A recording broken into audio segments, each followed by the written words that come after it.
What would you do if you woke up married to the most powerful and untouchable man in the city? A man everyone fears, a man no one dares to challenge, and who now has his eyes fixed only on you. This is the story of an ordinary woman who found herself trapped in a marriage of convenience with a ruthless CEO. But what started as a charade, turned into something neither of them expected. Something dangerous. Something inevitable. Get ready, because this story will touch every fiber of your heart. Yunha had always been invisible. Working as an administrative assistant at one of the largest corporations in Seoul, she lived in the shadows, taking care of her sick grandmother and paying endless debts left by her father. Her life was simple, predictable, safe. Until the night everything fell apart. The hospital called at 3 in the morning. Her grandmother had collapsed. Emergency surgery. Critical condition. And a bill that made Yunha's blood run cold. 200 million won. Money she didn't have. Money she would never have. She sat in that sterile waiting room, fluorescent lights buzzing overhead, hands trembling as she held her grandmother's worn leather wallet. Inside, a faded photograph. Her grandmother as a young woman, smiling, full of life. The same woman who raised her when everyone else abandoned her. Yunha couldn't let her die. The next morning, still wearing yesterday's clothes, eyes red from crying, she returned to work. The office buzzed with nervous energy. Everyone was talking about him. Kang Ji-woo. The CEO. The man who lived on the top floor. The man no one saw unless absolutely necessary. Cold as ice. Ruthless in business. A man who never smiled, never showed weakness, and carried a dark reputation. Everyone who got close to him ended up destroyed or obsessed. Yunha had worked there for 3 years and had never seen him. Not once. Until that afternoon. She was in the elevator, clutching her resignation letter. If she quit now, maybe she could work 3 jobs, maybe save enough for the surgery. It was a desperate plan, but it was all she had. The elevator doors opened on the executive floor. A mistake. She'd pressed the wrong button. And there he was. Kang Ji-woo stood in the hallway, tall, impeccably dressed in a charcoal suit that probably cost more than her entire year's salary. His face was devastating. Sharp jawline, dark eyes that seemed to see through everything, an expression of absolute control. But something was wrong. A woman stood beside him. Elegant, older, wearing designer clothes. She was speaking rapidly in a low, urgent voice. You need to fix this. The board is questioning your stability. After what happened with her, they think you're a liability. You need a wife. Someone respectable. Someone who makes you look human. Ji-woo's voice was ice. I don't need anyone. You need this, or they'll vote you out. You have 1 week. The elevator doors started to close. Yunha pressed the button frantically, trying to disappear. But the woman turned. Looked directly at her. And smiled. 3 hours later, Yunha sat in a private room at an expensive cafe she could never afford. The woman introduced herself as Mrs. Seo, Ji-woo's aunt and major shareholder of the company. I have a proposition for you, Miss Han.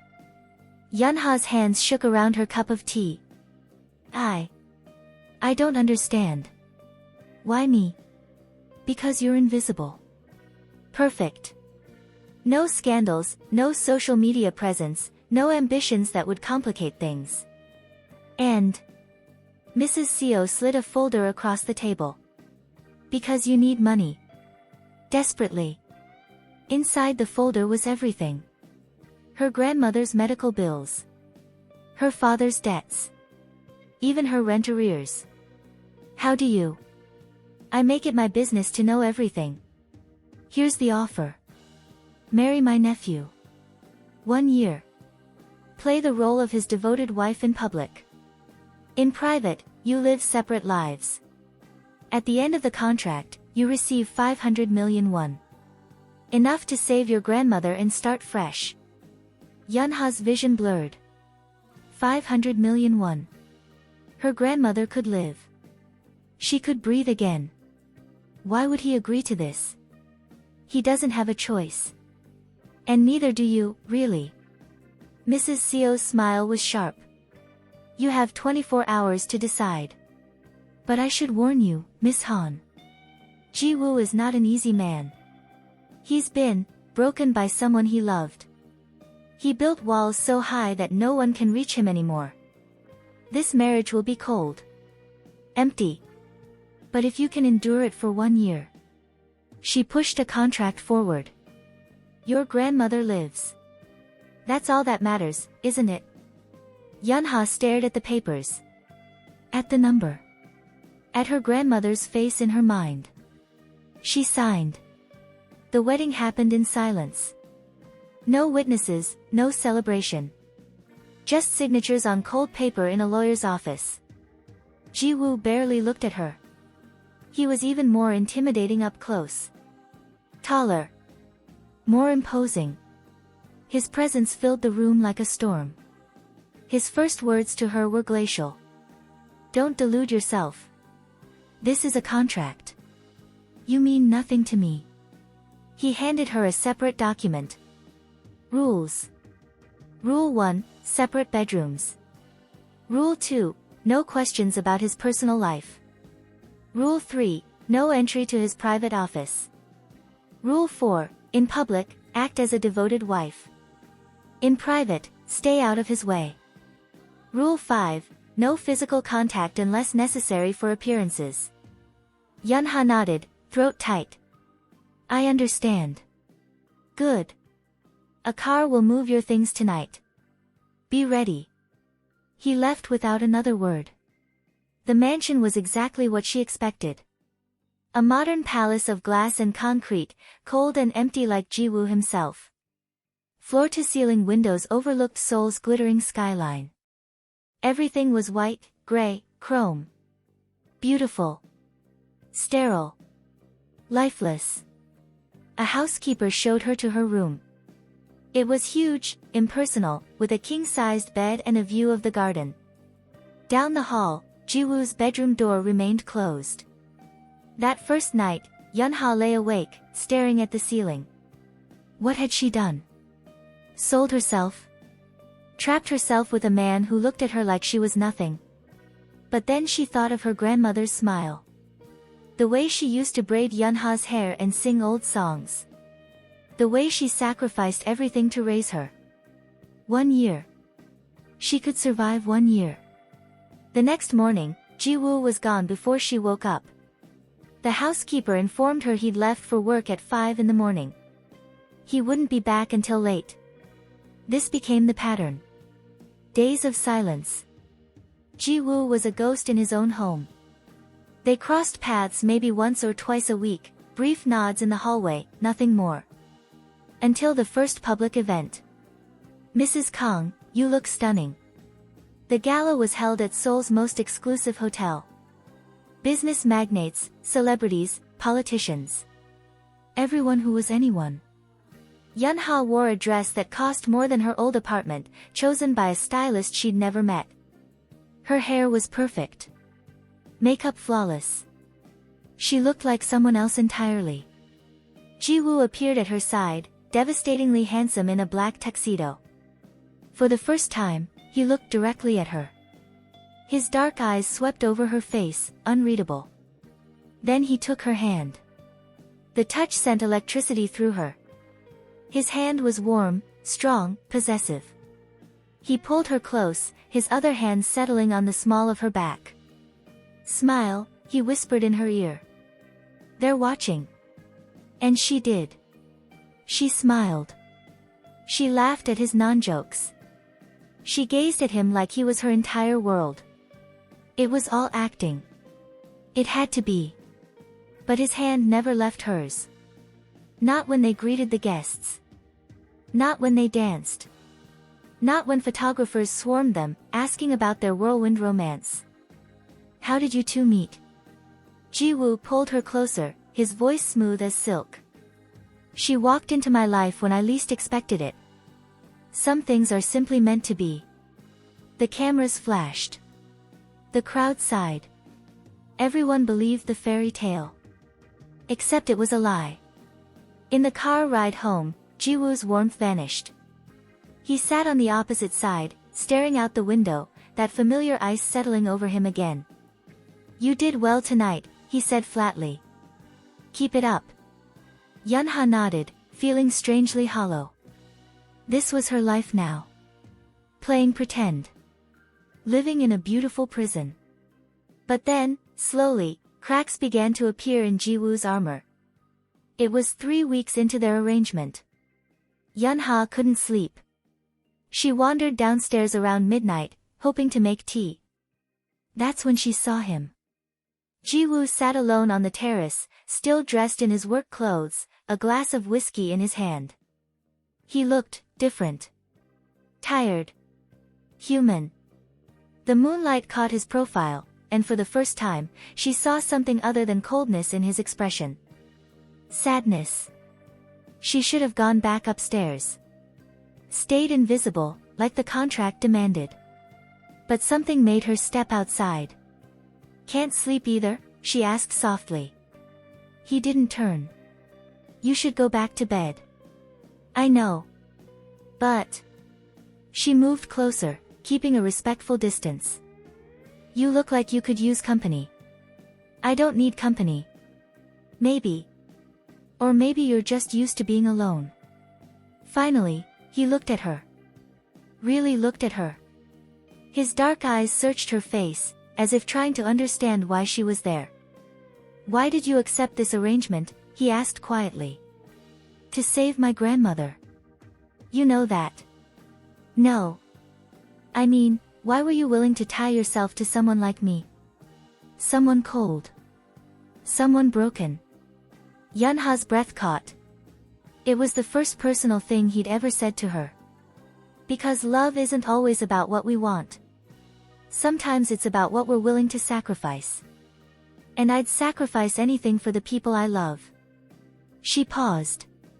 "Why did you need a fake wife?" Silence stretched between them. Then, in a voice so low she almost missed it. "To seem less monstrous." Something shifted in that moment. A door, barely cracked open. "You're not a monster," Yunha said. "You don't know me." "No. But I'd like to." Jiwoo studied her for a long moment, something flickering in his eyes. Surprise? Curiosity? Fear? Then he stood abruptly. "Good night, Yunha." It was the first time he'd said her name. After that night, things began to change. Subtly. Slowly. Jiwoo started coming home earlier. Not every day, but sometimes. He'd find her in the living room, reading or watching television. At first, he'd just nod and disappear into his office. Then he started pausing. Asking brief questions. "How was your day?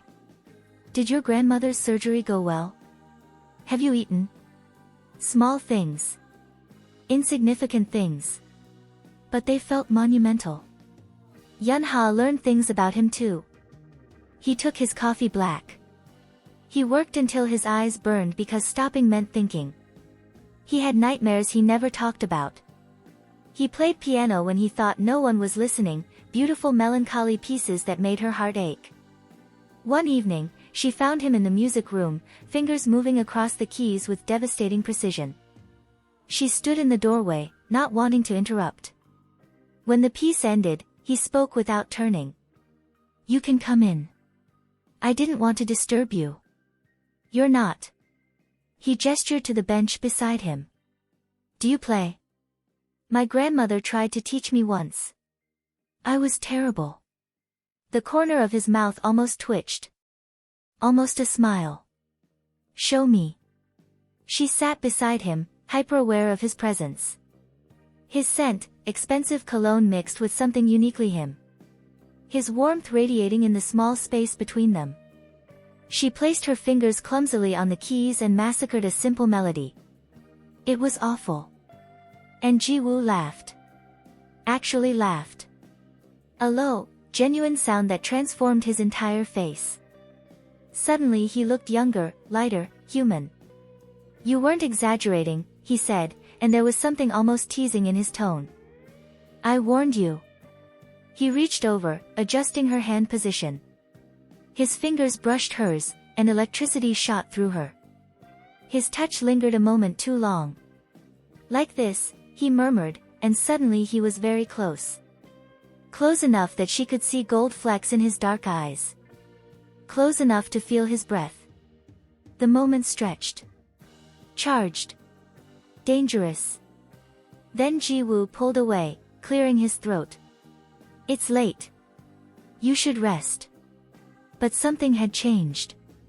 They both felt it. The turning point came at another gala, a month later. Yun-ha wore a red dress this time, elegant and bold.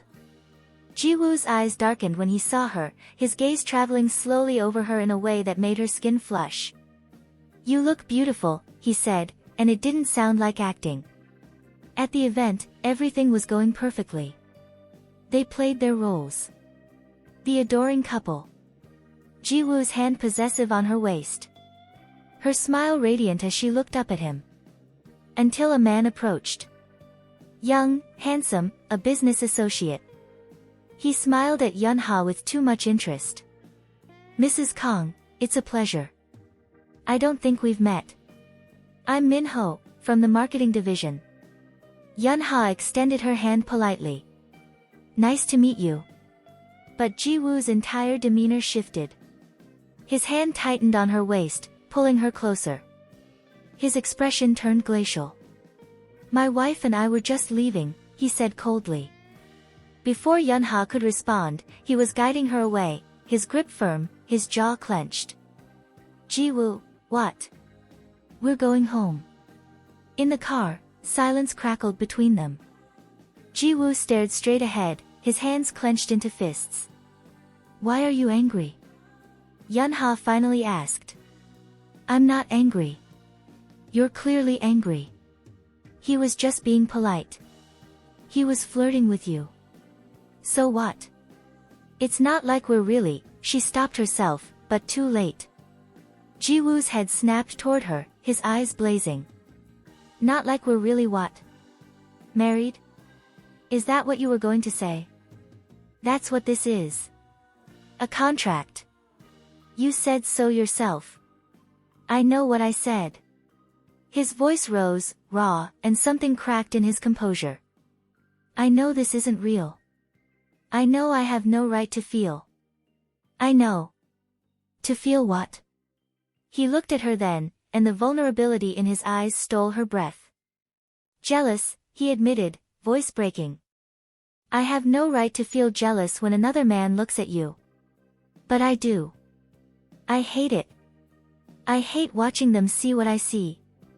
I hate that this is fake, and I hate that I want it to be real, and I hate that I'm falling for you when I swore I'd never. He stopped, breathing hard, as if he'd said too much. Yun-ha's heart pounded. You're falling for me? Ji-woo closed his eyes. Forget I said anything. This was a mistake. The car pulled up to the mansion. He started to get out, but Yun-ha grabbed his hand. Wait. He froze at her touch. I'm falling for you too, she whispered. Ji-woo turned slowly, his expression agonized. You can't. I'm broken, Yun-ha. I destroyed the last person who loved me. I'll destroy you too. What if I'm willing to take that risk? You don't know what you're saying. Then tell me. Tell me what happened. Let me in. For a moment, she thought he would. His mouth opened, words forming. But then that wall slammed back down. No. He pulled his hand away. This doesn't change anything. The contract remains. We stay professional. He left her sitting in the car, alone, heartbreaking. But that night, Yun-ha heard him. Through the walls. Playing piano. A song so sad, so full of longing, it brought tears to her eyes. He was hurting. And so was she. The next morning, Ji-woo was gone again. Back to his old pattern of avoidance. Days passed. He stayed late at work. Came home after she was asleep. Left before she woke. It was like the progress they'd made had vanished. Yunha tried to respect his space. But one night, she couldn't take it anymore. She went to his office door and knocked. "Come in." He sat behind his massive desk, paperwork scattered everywhere, looking exhausted. "You can't keep avoiding me," she said. "I'm not avoiding you. I'm busy." "You're hiding." His eyes flashed. "You should go." "No." She stepped inside, closing the door. "You said you're broken. You said you destroyed someone who loved you. Tell me what happened." "It's none of your business. I'm your wife." "You're not my wife." He stood, slamming his hands on the desk. "You're a contract. A business arrangement. Nothing more." The words cut like knives. But Yunha stood her ground. "If I'm nothing, then why are you so scared of me?" Ji-woo flinched as if she'd struck him. "Her name was Soo-jin," he said finally, voice hollow. "We were engaged. I loved her. I gave her everything. My time, my trust, my heart." His laugh was bitter. "She was sleeping with my business partner. Stealing company secrets. Using me. When I found out, when I confronted her, she laughed. Said I was too cold, too robotic to truly love anyone. That I deserved to be alone." Yunha's chest ached for him. "So I became what she said I was," Ji-woo continued. "Cold. Untouchable. I built these walls because they're safer than feeling. And then you." His voice cracked. "You walked into my life, and suddenly the walls don't work anymore. You make me feel things I swore I'd never feel again. And it terrifies me." Yunha crossed the room slowly, standing before his desk. "I'm not her. I know. I'm not going to hurt you. You don't know that. Everyone leaves eventually. Then let me prove you wrong." She reached out, placing her hand over his.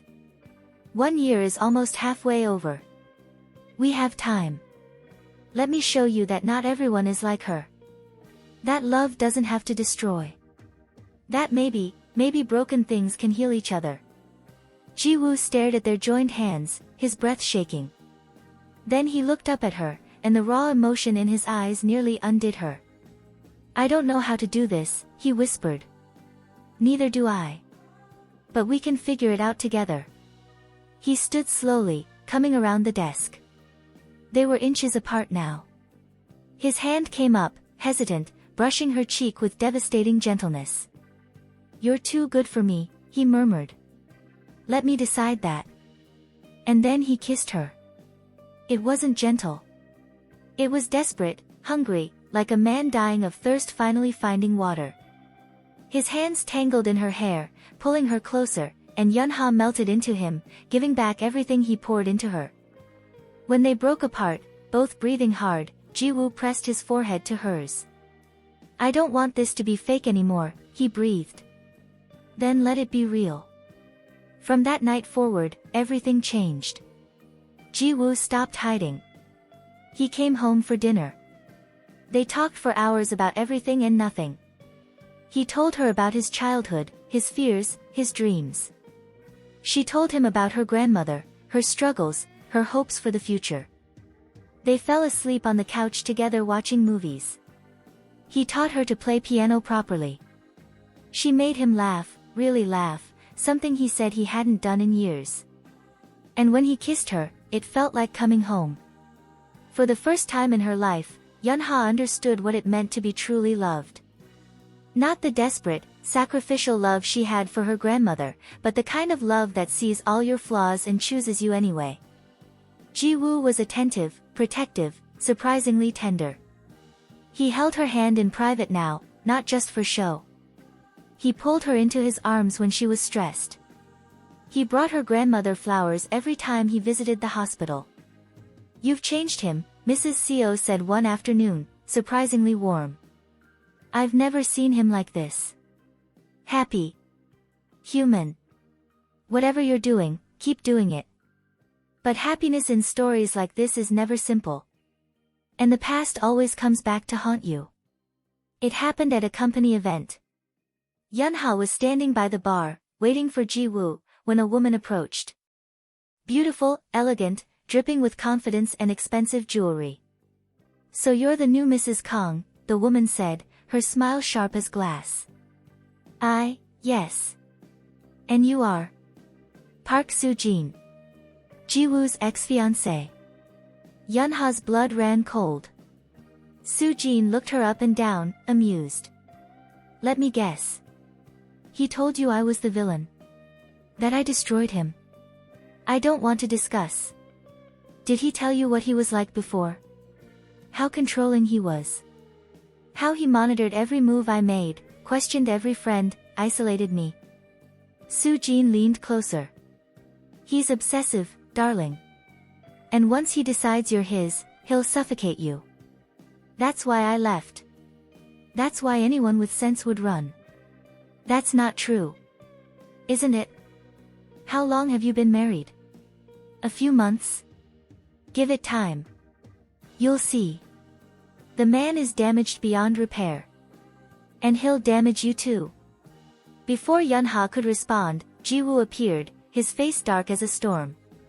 "Get away from my wife," he said, voice deadly calm. Soo-jin smiled. "Hello, Ji-woo. Still playing the possessive husband, I see.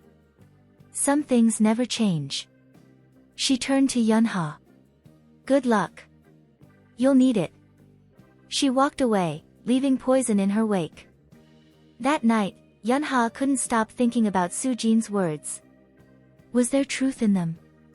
Had she only seen the side of Ji-woo he wanted her to see? "What did she say to you?" Ji-woo asked in the car, tension radiating from him. She said you were controlling. Obsessive. That you isolated her." Ji-woo's jaw clenched. "And you believe her?" "I don't know what to believe." He laughed bitterly. "Of course. Why would you trust me over her? She's very convincing. That's how she fooled me for 2 years." "Ji-woo. I was never controlling. I was cautious. After my parents died, after the company almost collapsed, I learned to protect what mattered. But with her, I gave freedom. Too much. And she used it to betray me." His hands gripped the steering wheel. "But you know what? Think what you want. Everyone does eventually." The rest of the ride was silent. At home, they stood in the foyer, the space between them suddenly vast. "I need you to trust me," Ji-woo said quietly. "I know I'm not easy. I know I have scars. But I would never hurt you. I would never control you. Everything I feel for you is real. But if you can't believe that—" "I want to believe it," Yunha whispered. "But I'm scared too. This happened so fast. We went from strangers to whatever this is. And I don't know if I'm strong enough to be with someone who's been hurt so badly. What if I can't fix you? What if I make things worse?" Ji-woo stepped closer, his eyes intense. "I don't need you to fix me. I need you to stand beside me while I fix myself. And you need to decide if you're brave enough to love someone imperfect. Someone scarred. Someone who will probably make mistakes but will spend every day trying to be worthy of you." Tears streamed down her face. "What if you wake up and realize I'm not worth it? That I'm just ordinary?" "You saved me," he said fiercely, cupping her face. "When I was drowning in darkness, you became my light. You're not ordinary. You're everything." He kissed her then, soft and desperate and full of promise. "Stay with me," he whispered against her lips. "Not because of the contract. Not because of money. Because you want to. Because you love me like I love you. I do love you, Yunha breathed. I love you so much it terrifies me. Good. Be terrified. I am too. But let's be terrified together. But Sujin wasn't finished. Over the next weeks, articles started appearing. Rumors about Jiwoo's marriage. Questions about Yunha's background. Insinuations that she was a gold digger, that the marriage was a sham. The board of directors called an emergency meeting. They wanted explanations. Proof that the marriage was real. They're trying to force me out, Jiwoo explained, pacing his office. Using you as ammunition. Saying I'm unstable, making poor decisions. What do we do? He stopped, looking at her with such intensity it took her breath away. The contract ends next month. You could leave. Take the money, disappear. Save yourself from this mess. Yunha's heart stopped. Is that what you want? No. The word was torn from him. God, no. I want you to stay forever. I want to make this real in every way possible. But I won't trap you in my disaster of a life. She stood, crossing to him. Do you remember what I told you? That love is about sacrifice. I meant it. I'm not leaving you. Not because of gossip, not because of the board, not because of your ex. I'm staying because I choose you. Jiwoo pulled her into his arms, holding her like she was his lifeline. I don't deserve you. Probably not. But you're stuck with me anyway. The board meeting was brutal. They questioned everything. The speed of the marriage. Yunha's background. Jiwoo's judgment. But Jiwoo stood before them, his hand clasped with Yunha's, and spoke with absolute conviction. Yes, our marriage happened quickly. Yes, it was unconventional. But it's also the best decision I've ever made. This woman saved me when I was lost. She gave me hope when I had none. And I will burn this entire company to the ground before I let anyone disrespect her or question what we have. The room fell silent. So here's what's going to happen, Jiwoo continued, his voice cold steel. You can accept my marriage and move forward. Or I will resign, take my shares, and start fresh elsewhere. Your choice. It was a power play. A risk.